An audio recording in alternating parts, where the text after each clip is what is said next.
ಶಬರಿಮಲೆಯಲ್ಲಿ ಊಟ ನೀರಿಲ್ಲದೆ ಅಯ್ಯಪ್ಪ ಮಾಲಾಧಾರಿಗಳು ಪರದಾಡ್ತಾ ಇದ್ದಾರೆ. ಕಳೆದ 3 ದಿನದಿಂದ 3 ಲಕ್ಷಕ್ಕೂ ಹೆಚ್ಚು ಭಕ್ತರು ಅಯ್ಯಪ್ಪ ಸ್ವಾಮಿಯ ದರ್ಶನವನ್ನ ಪಡೆದಿದ್ದಾರೆ. ನಿರೀಕ್ಷೆಗೂ ಮೀರಿದ ಭಕ್ತರು ಶಬರಿಮಲೆಗೆ ಬರ್ತಾ ಇದ್ದಾರೆ. ಅಯ್ಯಪ್ಪನ ದರ್ಶನಕ್ಕೆ 16 ಗಂಟೆಗಳ ಕಾಲ ಸರತಿ ಸಾಲಲ್ಲಿ ನಿಂತಿದ್ದಾರೆ. ಮಾಲಾಧಾರಿಗಳಿಂದ ತುಂಬಿ ತುಳುಕ್ತಾ ಇದೆ ಶಬರಿಮಲೆ ಅಯ್ಯಪ್ಪನ ಸನ್ನಿಧಾನ. ಕಿಲೋಮೀಟರ್ ಗಟ್ಟಲೆ ಕ್ಯೂನಲ್ಲಿ ನಿಂತು ಪರದಾಡ್ತಾ ಇದ್ದಾರೆ ಭಕ್ತರು. ಭಕ್ತರನ್ನ ನಿಯಂತ್ರಿಸೋದಕ್ಕೆ ಅಧಿಕಾರಿಗಳು ಹರಸಾಹಸ ಪಡುತ್ತಿದ್ದಾರೆ. ದಿನಕ್ಕೆ ಭಕ್ತರ ಮಿತಿಯನ್ನ 90,000ದಿಂದ 70,000ಕ್ಕೆ ಟಿಡಿಬಿ ಇಳಿಸಿದೆ.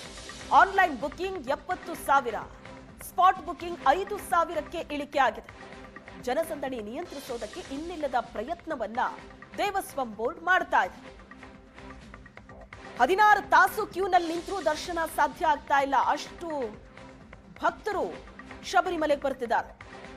ಭಕ್ತರನ್ನ ನಿಯಂತ್ರಿಸೋದೇ ದೊಡ್ಡ ಸವಾಲಾಗಿದೆ ಶಬರಿಮಲೆಯಲ್ಲಿ.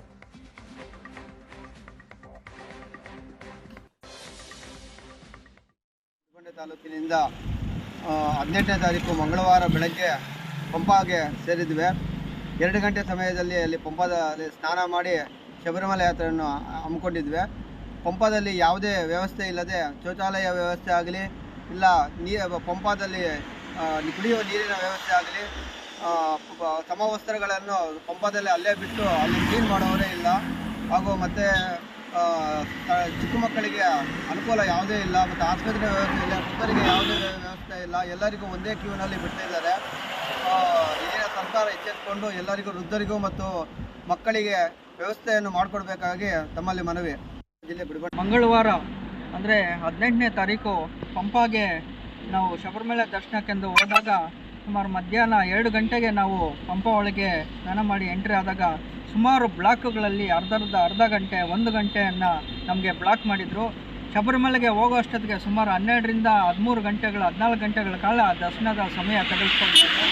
ನಾವು ದರ್ಶನದ ಸಮಯದಲ್ಲಿ ಯಾವುದೇ ರೀತಿಯಾದಂಥ ಮೂಲಭೂತ ಸೌಲಭ್ಯ ಅಲ್ಲಿನ ಆಡಳಿತ ಮಂಡಳಿ ವಿಫಲವಾಗಿದೆ.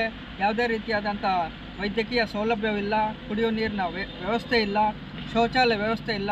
ಮಳೆ ಬಂದರೆ ಯಾವುದೇ ರೀತಿಯ ಸೌರಿನ ವ್ಯವಸ್ಥೆ ಕೂಡ ಇಲ್ಲದೆ ಸುಮಾರು ಜನ ಅಯ್ಯಪ್ಪ ಸ್ವಾಮಿ ಭಕ್ತಾದಿಗಳು ಪರದಾಡುವಂಥ ಪರಿಸ್ಥಿತಿ ನಿರ್ಮಾಣವಾಗಿದೆ. ಇನ್ನಾದರೂ ಅಲ್ಲಿನ ಸರ್ಕಾರ, ಆಡಳಿತ ಮಂಡಳಿ, ಅಯ್ಯಪ್ಪ ಸ್ವಾಮಿ ಶಬರಿಮಲೆ ಅಯ್ಯಪ್ಪ ಸ್ವಾಮಿ ಆಡಳಿತ ಮಂಡಳಿ ಏನಿದೆ ಅದು ಭಕ್ತರಿಗೆ ಸೂಕ್ತವಾದ ಮೂಲಭೂತ ಸೌಲಭ್ಯವನ್ನಾದರೂ ವ್ಯವಸ್ಥೆ ಮಾಡಬೇಕಂತೇಳಿ ಅಲ್ಲಿ ನಾವು ಮನವಿ ಮಾಡ್ತಾ ಇದ್ದೀವಿ. ಸ್ವಲ್ಪ ಅಲ್ಲಿ ಏನಾಗಿದೆ ಅಂದರೆ ಅಮೀಬಾ ವೈರಸ್ ಅಂತ ಹೇಳ್ಬಿಟ್ಟು ಹೇಳ್ತಾ ಇದ್ದಾರೆ. ಅಲ್ಲಿ ಯಾವುದೇ ರೀತಿಯ ಸುರಕ್ಷತೆಗಳನ್ನು, ಯಾವುದೇ ರೀತಿಯಾದಂಥ ಸುರಕ್ಷಿತ ವ್ಯವಸ್ಥೆಗಳನ್ನು ಮಾಡಿಲ್ಲ. ಇದು ಯಾರಿಗೂ ಯಾವ ರೀತಿ ವ್ಯವಸ್ಥೆ ಕೂಡ ಮಾಡಿಲ್ಲ ಅಂತೇಳಿ ಭಕ್ತರಲ್ಲಿ ಚಿಕ್ಕಬಳ್ಳಾಪುರದಿಂದ ಮನವಿ ಮಾಡ್ತಾ ಇದ್ದೀವಿ. ಪಂಪ ಎಲ್ಲ ಜನ ವಿಪರೀತ ಇದ್ದಾರೆ. ವಿಪರೀತ ಜನ ಇದ್ದಾರೆ ಪಂಪ ಇದ್ದಾರೆ. ಸ್ವಾಮಿ ಜನ ಶರಣಮಯ್ಯಪ್ಪ. ಶಬರಿಮಲೆಯ ಈ ಅವ್ಯವಸ್ಥೆ ದೇವಸ್ವಂ ಮಂಡಳಿಗೆ ಹೈಕೋರ್ಟ್ ತರಾಟೆಗೆ ತೆಗೆದುಕೊಂಡಿದೆ. ಜನದಟ್ಟಣೆ ನಿಯಂತ್ರಿಸುವಲ್ಲಿ ವಿಫಲರಾಗಿದ್ದೀರಿ ಅಂತ ಹೈಕೋರ್ಟ್ ಚಾಟಿ ಬೀಸಿದೆ. ಕುಡಿಯೋ ನೀರು, ಟಾಯ್ಲೆಟ್ ವ್ಯವಸ್ಥೆ ಮಾಡುವಂತೆ ಹೈಕೋರ್ಟ್ ಸೂಚನೆ ಕೊಟ್ಟಿದೆ. ಅಧಿಕಾರಿಗಳು ಮತ್ತು ದೇವಸ್ವಂ ಬೋರ್ಡ್ ಮಧ್ಯೆ ಸಮನ್ವಯ ಇಲ್ಲ. ಶಬರಿಮಲೆಯಲ್ಲಿ ಕೆಲಸಗಳು 6 ತಿಂಗಳ ಹಿಂದೆನೇ ಮುಗಿಬೇಕಾಗಿತ್ತು. ಟ್ರಾವಂಕೂರ್ ದೇವಸ್ವಂ ಮಂಡಳಿಗೆ ಕೇರಳ ಹೈಕೋರ್ಟ್ ತರಾಟೆಗೆ ತೆಗೆದುಕೊಂಡಿದೆ. ಒಂದು ದಿನಕ್ಕೆ ಭಕ್ತರ ಮಿತಿ 75,000ಕ್ಕೆ ನಿಗದಿಪಡಿಸಿದೆ ಹೈಕೋರ್ಟ್. 90,000 ಇದ್ದ ಮಿತಿಯನ್ನ 75,000ಕ್ಕೆ ಇಳಿಸಿ ಹೈಕೋರ್ಟ್ ಆದೇಶ ಕೊಟ್ಟಿದೆ. ಭಕ್ತರಿಗೆ ಅಗತ್ಯ ವ್ಯವಸ್ಥೆ ಮಾಡೋದಕ್ಕೆ ಪತನಂತಿಟ್ಟ ಜಿಲ್ಲಾಡಳಿತಕ್ಕೆ ಸೂಚನೆ ಕೊಟ್ಟಿದೆ ಕೋರ್ಟ್. ಸಾಕಷ್ಟು ಅವ್ಯವಸ್ಥೆಗಳಿದೆ ಶಬರಿಮಲೆಯಲ್ಲಿ. ಒಂದು, ನಿರೀಕ್ಷೆಗೂ ಮೀರಿ ಭಕ್ತರು ಶಬರಿಮಲೆಗೆ ಬರ್ತಾ ಇದ್ದಾರೆ. ಮತ್ತೊಂದು ಕಡೆ ಬರೋ ಭಕ್ತರಿಗೆ ಯಾವುದೇ ವ್ಯವಸ್ಥೆಗಳಿಲ್ಲ. ಕುಡಿಯೋದಕ್ಕೆ ನೀರು ಕೂಡ ಅಲ್ಲಿ ಪರದಾಡಬೇಕು, ಹಾಗಿದೆ ಪರಿಸ್ಥಿತಿ.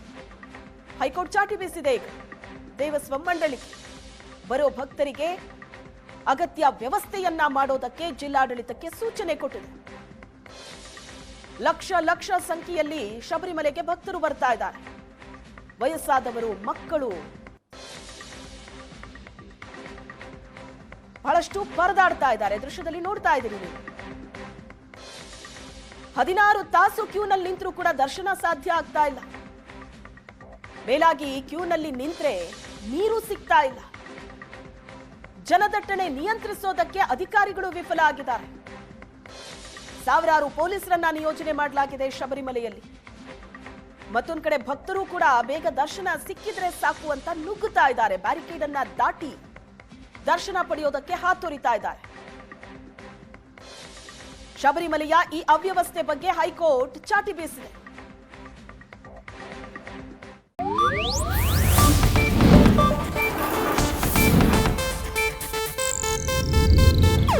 ಇದು ಏಷ್ಯಾನೆಟ್ ನ್ಯೂಸ್ ನೆಟ್ವರ್ಕ್ ಪ್ರಸ್ತುತಿ.